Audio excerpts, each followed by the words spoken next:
Welcome, language enthusiasts and curious minds. Today, we're diving into a fascinating exploration of human language, specifically, the incredible diversity and complexity found in the tongues spoken around the world. We often take language for granted, but when we peek under the hood, we find an astounding array of intricate systems that boggle the mind and challenge our assumptions about communication. Imagine a language where every sentence you speak requires you to specify exactly how you know the information you're sharing. Did you see it with your own eyes? Did you hear it from someone else? Are you making a logical deduction? Now imagine that same language has over 50 different ways to categorize nouns, not just male and female, but categories for things like bark that doesn't cling closely to a tree. Sound far-fetched? Well, buckle up, because such a language exists. And it's just the tip of the iceberg when it comes to linguistic complexity. In this video, we'll journey from the Amazon rainforest to the Caucasus Mountains, examining some of the world's most intricate languages and the fascinating features that set them apart. We'll explore how languages encode information about the world, challenge our notions of what's normal in grammar, and even debunk some common myths about the relationship between language and society. Whether you're a language lover, a student of anthropology, or simply curious about the diversity of human expression, this exploration will open your eyes to the incredible range of ways humans have developed to communicate. So let's embark on this linguistic adventure and discover just how complex and beautiful language can be. 1. The fascinating complexity of Tuyuca, a linguistic marvel. Let's start our journey in the Amazon rainforest, straddling the border of Brazil and Colombia. Here, in this lush, biodiverse environment, we find a language that rivals the complexity of its surroundings, Tuyuca. Spoken by only about 1,000 to 2,000 people, Tuyuca has earned a reputation as one of the world's most complex languages, and for good reason. Imagine you're trying to learn Tuyuca. You might think, well, I've studied Spanish or French, how hard could it be? But Tuyuca throws curveballs that most European language learners have never encountered. For starters, Tuyuca is what linguists call a tonal language. This means that the pitch at which you say a word can completely change its meaning.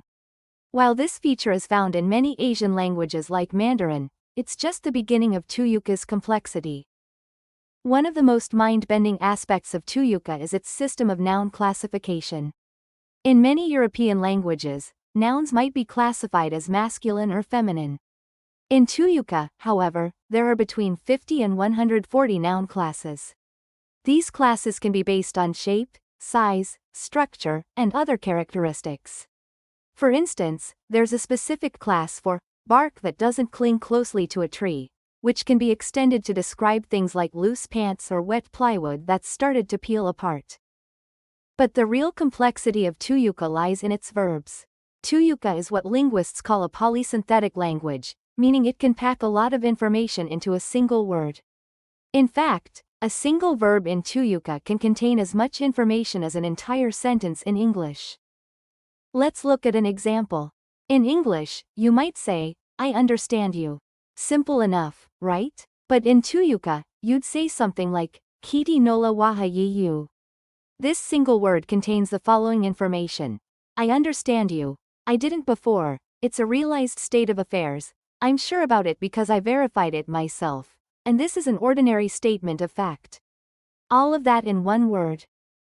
This level of precision extends to every statement in Tuyuca. You can't simply say, the boy played soccer. You have to specify how you know this information. Did you see it yourself? Did someone tell you? Are you making a logical deduction based on other facts? This grammatical feature, known as evidentiality, is mandatory in Tuyuca. The implications of this linguistic structure are fascinating to consider. Imagine a world where every statement comes with a built-in fact check, where the source of information is always clear. In an age of misinformation and fake news, one can't help but wonder how different our discourse might be if we all spoke Tuyuca. But Tuyuca's complexity doesn't stop there. It also has a rich system of aspect, which allows speakers to specify the nature of an action in great detail. Is it a repeated action? A sustained one? Did it just start? Did it finish? All of these nuances can be expressed through verb forms. Learning Tuyuca as an adult is an incredibly challenging task. The intricacies of its grammar, the tonal system, and the vast array of noun classes make it a linguistic Everest. It's no wonder that The Economist once dubbed Tuyuca as potentially the hardest language in the world. Yet, for the Tuyuca people, this complex system is their mother tongue, learned effortlessly in childhood. Children growing up in Tuyuca-speaking communities master this intricate system with the same ease that English-speaking children learn to distinguish between a and the. This remarkable fact highlights the incredible capacity of the human brain for language acquisition. The existence of languages like Tuyuca challenges our assumptions about what's normal or natural in language. It reminds us that the ways we categorize and describe the world are not universal, but deeply influenced by our linguistic and cultural background. The Tuyuca people, through their language, see the world in a way that's fundamentally different from speakers of less complex languages. As we marvel at the complexity of Tuyuca, it's worth noting that this language, like many indigenous languages, is under threat. With only a few thousand speakers, many of whom are bilingual in Portuguese or Spanish, there's a risk that this linguistic treasure could be lost. Efforts are being made to document and preserve Tuyuca, but its future remains uncertain. The story of Tuyuca serves as a powerful reminder of the incredible diversity of human language and cognition. It challenges us to think beyond our own linguistic frameworks and appreciate the myriad ways humans have developed to communicate and understand the world around them. 2. Evidentiality. How languages encode the source of information. Now that we've dipped our toes into the complexities of Tuyuca, let's zoom in on one of its most fascinating features: evidentiality. This grammatical category, which is mandatory in Tuyuca and several other languages around the world, provides a window into how different cultures approach knowledge, truth, and the reliability of information. Evidentiality, in linguistic terms, refers to the way a language grammatically encodes the source of the information being communicated. In English, we might add phrases like, I saw, I heard, or, apparently, to indicate how we know something. But in languages with grammatical evidentiality, this information is baked into the structure of every sentence. Let's start with an example from Tuyuca. If you want to say, the boy played soccer, you have to choose between several verb endings, each indicating a different source of information. Diga apayag, I saw him play. Diga apayag wi, I heard the game and him, but didn't see it. Diga apayag yi, I have seen evidence that he played, like a muddy jersey, but I didn't see him play. Diga apayag yag, I obtained the information from someone else. Diga apayag he, it is reasonable to assume that he played. This system forces speakers to be constantly aware of the source of their knowledge and to communicate that source to others. It's a level of linguistic precision that many English speakers might find exhausting, but for Tuyuca speakers, it's as natural as breathing. Tuyuca isn't alone in having this feature. Many languages around the world have some form of evidentiality, though few have a system as complex as Tuyuca's. In Turkish, for example, there's a distinction between direct and indirect knowledge. If you say, geldi, he came, it means you saw him come. But if you say, gelmiz, it means you've deduced that he came or someone told you he came. The implications of evidentiality systems are profound when we consider how they might shape thinking and communication. In a world where fake news and misinformation are major concerns, imagine if our language forced us to specify the source of every piece of information we shared. Would it make us more cautious about spreading unverified information? Would it make us more aware of the sources of our knowledge? Some researchers have suggested that evidentiality systems might influence how people think about knowledge and truth. In cultures with strong evidentiality systems, there might be a greater emphasis on the source and reliability of information. This doesn't mean that speakers of these languages are inherently more truthful or skeptical, but it does suggest that their linguistic environment encourages a particular kind of attention to information sources. Consider how this might play out in everyday situations. In English, you might casually say, it's going to rain tomorrow. In a language with evidentiality, you'd have to specify, did you hear this on a weather report? Did you deduce it from looking at the clouds? Is it just a guess based on the time of year? This constant need to specify could lead to a more nuanced understanding of prediction and probability. Or think about how evidentiality might change the way we discuss history or science. In English, we might say, the Mayans built impressive pyramids. In a language with evidentiality, we'd need to specify, is this based on archaeological evidence? Historical records? Oral traditions? This could lead to a more nuanced understanding of historical knowledge and the ways we construct our understanding of the past. The existence of evidentiality in some languages and not others raises interesting questions about cultural values and worldviews. Does the presence of evidentiality reflect a cultural emphasis on the sources of knowledge? Or does the grammatical system itself shape cultural attitudes towards information and truth? It's important to note that the absence of grammatical evidentiality doesn't mean speakers of other languages can't or don't indicate their sources of information. English speakers, for example, have many ways to express evidentiality through lexical means, words and phrases. We can say, apparently, I heard that, it seems that, and so on. The difference is that in languages like Tuyuca, this information is mandatory and grammaticalized. As we consider the implications of evidentiality, it's worth reflecting on how our own languages shape our thinking. What aspects of reality does English, or your native language, force you to specify? What aspects does it allow you to leave ambiguous? And how might this influence the way you perceive and interact with the world? The study of evidentiality reminds us that languages are not just neutral tools for communication, but complex systems that reflect and potentially shape our understanding of the world. As we navigate an increasingly complex information landscape, perhaps we could all benefit from paying a little more attention to the sources of our knowledge, whether our grammar requires it or not. 3. Noun classes and genders. When languages categorize the world. From the intricate evidentiality system of Tuyuca, let's shift our focus to another fascinating aspect of language complexity: noun classes and grammatical genders. These features, found in many languages around the world, offer a unique window into how different cultures categorize and organize the world around them. In English, we're used to most nouns being neutral. We might personify ships or countries as she, but for the most part, our nouns don't carry grammatical gender. However, for speakers of many other languages, the world is divided into distinct categories that affect how sentences are constructed and how agreement works between different parts of speech. Let's start with a familiar example: grammatical gender in Romance languages. In Spanish, French, or Italian, every noun is either masculine or feminine. This affects articles, adjectives, and sometimes even verbs. A chair, la silla, is feminine in Spanish, while a book, el libro, is masculine.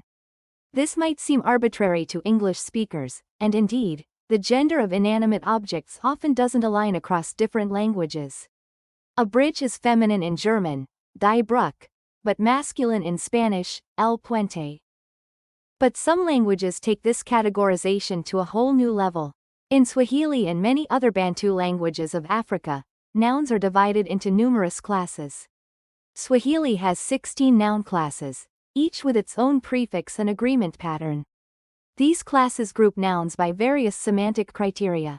There are classes for humans, for animals, for plants, for abstract concepts, and more. For instance, in Swahili, mtoto, child, belongs to the wa class for humans, so the plural is watoto. But kitabu, book, belongs to the v class for inanimate objects, so its plural is vitabu. This system extends to adjectives, verbs, and other parts of speech, which must agree with the noun class. The complexity doesn't stop there. Some languages have even more intricate systems of noun classification. Remember Tuyuca, our amazingly complex Amazonian language? It's believed to have between 50 and 140 noun classes. These include categories that might seem bizarre to speakers of other languages, like bark that doesn't cling closely to a tree. Another fascinating example comes from Bora, a language spoken in Peru and Colombia. Bora has over 350 noun classes.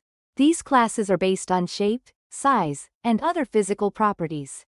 For example, there are separate classes for things that are round and large, round and small, oblong and large, oblong and small, and so on.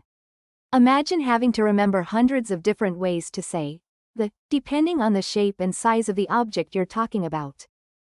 The Australian Aboriginal language gerbil, made famous by linguist George Lakoff, has 4 noun classes that at first glance seem completely arbitrary. One class includes women, fire, and dangerous things. Another includes men, most animals, and lightning. Yet another includes non-flesh food. To English speakers, these groupings might seem random, but they make perfect sense within the cultural context and mythology of the gerbil people. These complex noun class systems raise fascinating questions about cognition and worldview. Does having many noun classes make speakers more attuned to certain properties of objects? Does it influence how they categorize and remember things? While linguists are careful not to overstate the influence of language on thought, a notion known as linguistic relativity, it's clear that these grammatical systems reflect deep-seated cultural categorizations of the world. Consider how noun classes might influence thinking about gender. In languages with masculine and feminine genders, does this reinforce gender stereotypes? Some research suggests it might. For example, speakers of languages with grammatical gender tend to attribute more masculine or feminine characteristics to objects based on their grammatical gender in the language. On the other hand, languages with multiple noun classes that aren't based on human gender categories might encourage different ways of grouping and conceptualizing objects. The Bora speaker, constantly aware of the shape and size of objects due to their language's noun class system, might develop a heightened sensitivity to these physical properties. It's important to note that the complexity of a language's noun class system doesn't correlate with the complexity or sophistication of the culture that speaks it. Some of the world's most widely spoken languages, like English and Mandarin Chinese, have very simple or non-existent noun class systems. Conversely, some languages spoken by small, technologically simple societies have incredibly complex systems. This disparity challenges the notion that language complexity is tied to cultural or technological advancement. Instead, it suggests that all human languages, regardless of the society they're spoken in, have the potential for immense complexity. The specific areas where this complexity manifests, be it in noun classes, verb conjugations, tonal systems, or elsewhere, vary widely from language to language. As we marvel at these intricate systems of noun classification, it's worth reflecting on how our own languages shape our perceptions. What categories does your language impose on the world? How might these linguistic structures influence the way you think about objects, concepts, and the relationships between them? The study of noun classes and grammatical genders reminds us that the ways we categorize the world are not universal or inherent, but deeply influenced by our linguistic and cultural backgrounds. It challenges us to think beyond our own linguistic frameworks and appreciate the diverse ways humans have developed to make sense of the world around them. 4. The diversity of human language. From simple to mind-bogglingly complex. As we've explored some of the most complex features found in human languages, you might be wondering, just how diverse can languages really be? The answer is, astoundingly so. The range of complexity and diversity in human languages is truly mind-boggling, spanning from languages with minimal grammatical features to those with intricate systems that can take years for non-native speakers to master. Let's start at the simpler end of the spectrum. Consider Rotokas, a language spoken on the island of Bougainville in Papua New Guinea. Rotokas is famous for having one of the world's smallest phoneme inventories. It uses only 11 distinct sounds. Compare this to Ko, a language spoken in Botswana, which has a staggering 112 distinct sounds, including 45 click consonants. Moving beyond sounds, let's consider grammatical structures. Some languages, like Mandarin Chinese, have relatively simple grammatical systems. Mandarin has no grammatical case, no grammatical gender, no grammatical number, singular versus plural, and minimal verb conjugation. Word order and context do much of the heavy lifting in conveying meaning. At the other extreme, we find languages like Archi, spoken in the Caucasus region of Russia. Archie verbs can have up to 1,502,839 different forms. That's over 1.5 million ways a single verb can be conjugated. This complexity arises from the numerous grammatical categories that can be expressed in the verb, including tense, aspect, mood, evidentiality, and agreement with multiple arguments.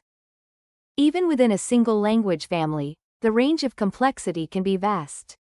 Consider the Indo-European family, which includes languages like English, Spanish, and Hindi. English, as we've mentioned, has relatively simple grammar in many respects.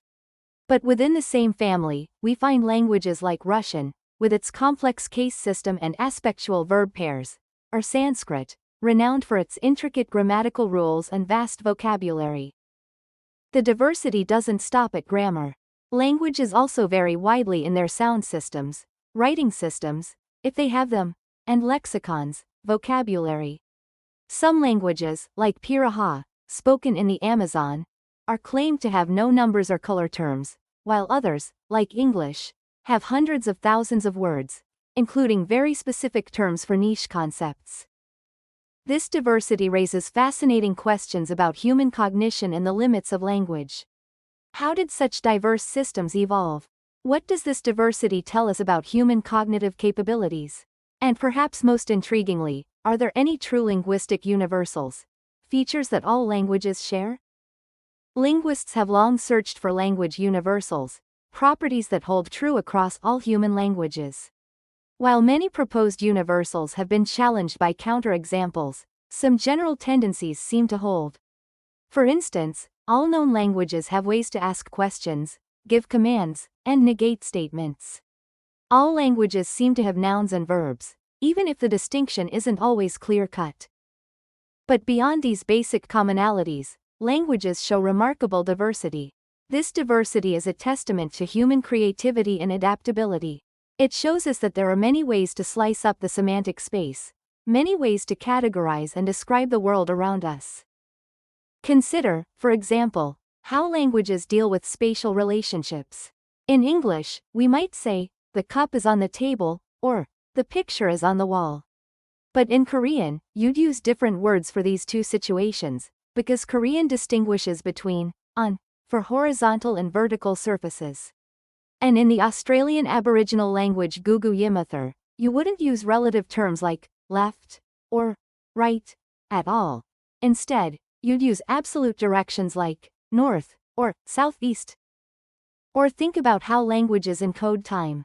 In English, we have past, present, and future tenses. But some languages, like Hopi, have been argued to lack a concept of linear time altogether. Others, like Chinese, don't mark tense grammatically but use context and time words to indicate when something happened. The diversity of human language also extends to sign languages, which are full-fledged natural languages used by deaf communities around the world. Contrary to popular belief, there isn't one universal sign language. There are hundreds, each with its own grammar and vocabulary. And these languages can be just as complex as spoken languages. For instance, American Sign Language has a sophisticated system of spatial grammar that allows signers to set up and refer back to locations in the signing space. This incredible diversity of human language has important implications. For one, it challenges the idea that there's one correct or logical way to structure a language. Each language is a valid and complete system for communication, regardless of how simple or complex it may seem to outsiders. Moreover, this diversity is a crucial part of human cultural heritage. Each language encodes unique ways of seeing and understanding the world. When a language dies out, as is happening at an alarming rate with many of the world's minority languages, we lose not just words and grammar rules, but entire ways of conceptualizing reality. As we marvel at the complexity of languages like Tuyuca or Archie, it's important to remember that this complexity doesn't make them better than simpler languages. A language's structure doesn't determine its expressive power. Any human language is capable of expressing any concept that humans can think. The differences lie in what each language obliges its speakers to specify. In Tuyuca, you're obliged to specify your evidence source for every statement. In Gugu Yimathur, you're obliged to know which cardinal direction you're facing at all times. In English, you're obliged to specify whether an event happened in the past, present, or future. Each language makes certain distinctions mandatory and leaves others optional or unexpressed. This diversity of human language is a window into the diversity of human experience and cognition. It shows us that there are many ways to be human, many ways to think about and describe the world. As we become increasingly connected in our global society, preserving and appreciating this linguistic diversity becomes ever more important. Whether you speak a language with 11 sounds or 112, with no grammatical gender or 140 noun classes, with simple verbs or millions of possible verb forms, your language is a unique and valuable part of our shared human heritage. It's a testament to the incredible flexibility and creativity of the human mind, and a reminder of the many ways we can understand and describe our shared world. 5. Language complexity versus societal complexity, debunking myths. As we've explored the vast diversity of human languages, from the seemingly simple to the mind-bogglingly complex, you might be wondering, is there a connection between the complexity of a language and the complexity of the society that speaks it?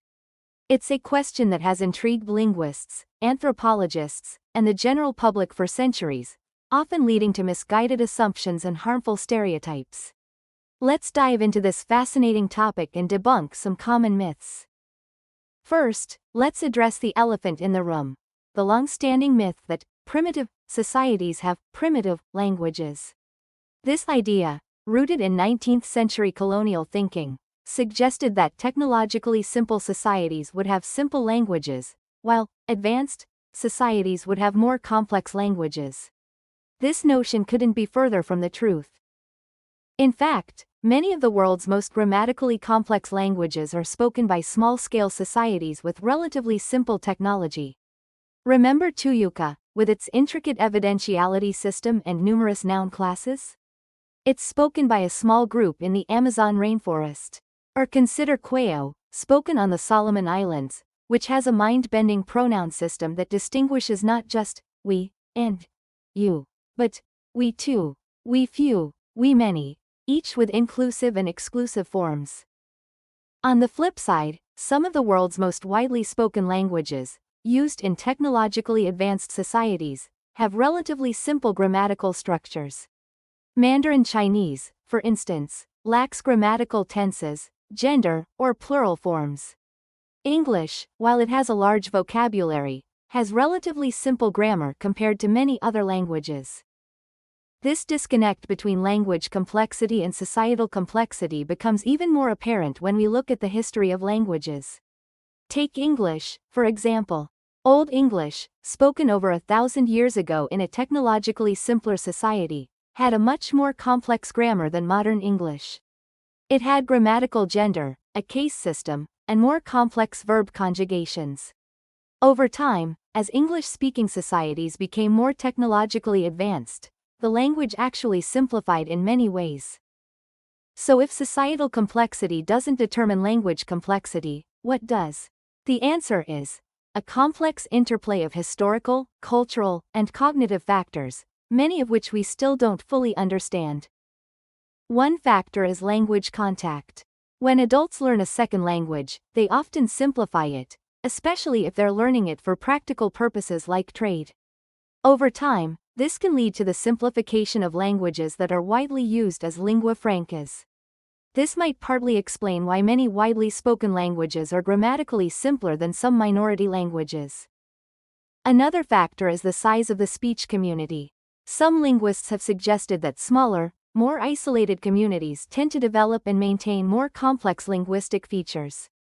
In larger communities with more adult learners, there's more pressure for regularization and simplification. Historical factors also play a role. Languages change over time, and sometimes they become more complex in some areas while simplifying in others. English, for instance, lost much of its inflectional morphology, word endings that show grammatical function, but developed a more complex tense aspect system and a larger vocabulary.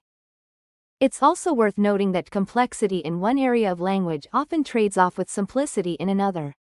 A language might have a complex tonal system but simple grammar, or intricate verb morphology but a small sound inventory. There's no objective way to measure overall language complexity. It depends on which features you consider and how you weight them. The myth of primitive languages has had harmful real-world consequences. It has been used to justify colonialism, discrimination, and the suppression of indigenous languages. It has led to the undervaluation of minority languages and contributed to language loss. By perpetuating the idea that some languages are more advanced than others, it has reinforced harmful stereotypes about the speakers of those languages. In reality, all human languages are equally capable of expressing the full range of human thought and experience. If speakers of a language need to express a new concept, they will find a way to do so, whether through creating new words, borrowing from other languages, or repurposing existing words and structures. This doesn't mean that all languages are identical in their expressive possibilities. As we've seen, languages differ in what they oblige their speakers to express. Tuyuca requires speakers to specify their evidence source for every statement.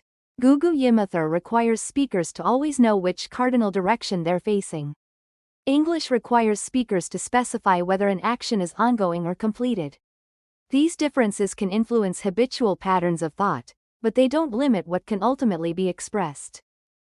The relationship between language and thought, known as linguistic relativity or the Sapir-Whorf hypothesis, is a topic of ongoing debate in linguistics and cognitive science. While the strong version of this hypothesis, that language determines thought, has been largely discredited, many researchers believe that the language we speak can influence our habitual patterns of thought in subtle ways. For example, speakers of languages that use absolute directions, like Gugu Yimithir, have been shown to have superior spatial memory and orientation skills. Speakers of languages with grammatical evidentiality, like Tuyuca, might pay more habitual attention to information sources. But these effects are subtle and don't prevent speakers from understanding concepts that their language doesn't explicitly encode. As we wrap up our exploration of language complexity, it's crucial to emphasize that no language is inherently superior to any other.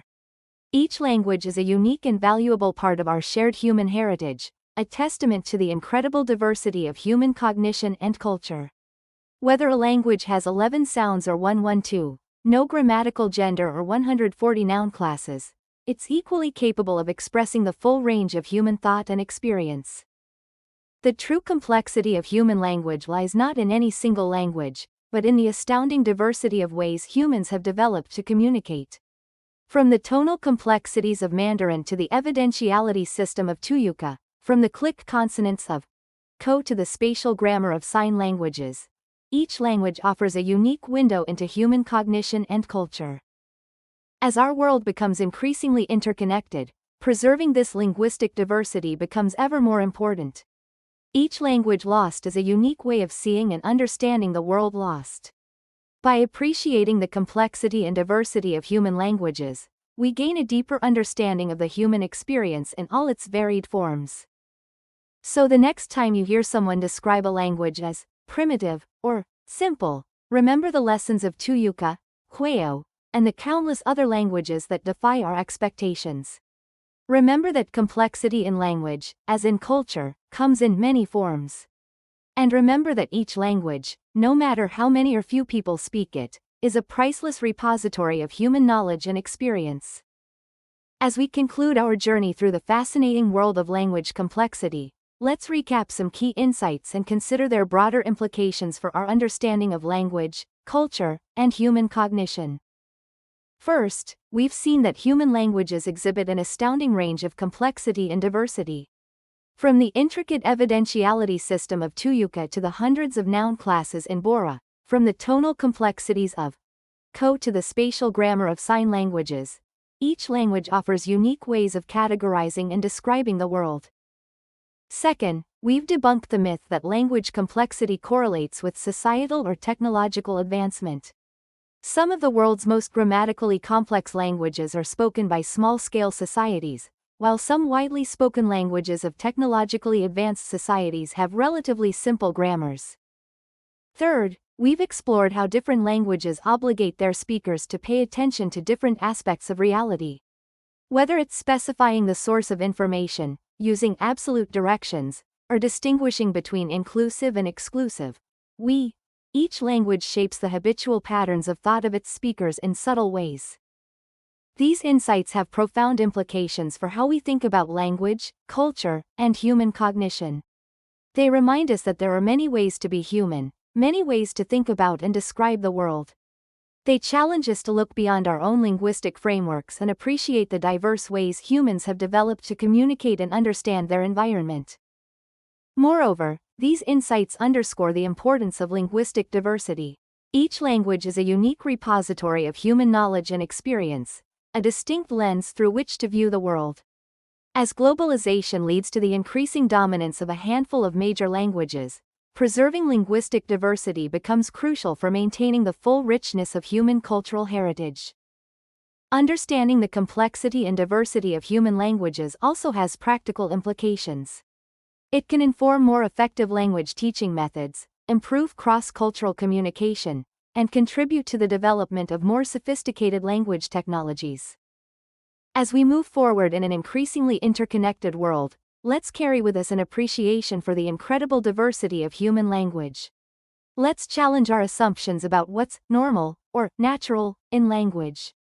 And let's recognize each language, whether spoken by millions or just a few hundred, as a valuable and unique part of our shared human experience. We encourage you to continue exploring the fascinating world of languages. Learn about the languages spoken in your community. If you're learning a new language, pay attention to how it differs from languages you already know, not just in vocabulary, but in the way it structures meaning. And please, share your thoughts and experiences in the comments. Have you encountered interesting features in languages you've studied? How has learning about linguistic diversity changed your perspective on language and communication? Thank you for joining us on this linguistic journey. Remember, every language you encounter, no matter how familiar or foreign it may seem, is a window into a unique way of understanding and describing our shared world. Keep exploring, keep questioning, and keep appreciating the incredible diversity of human language.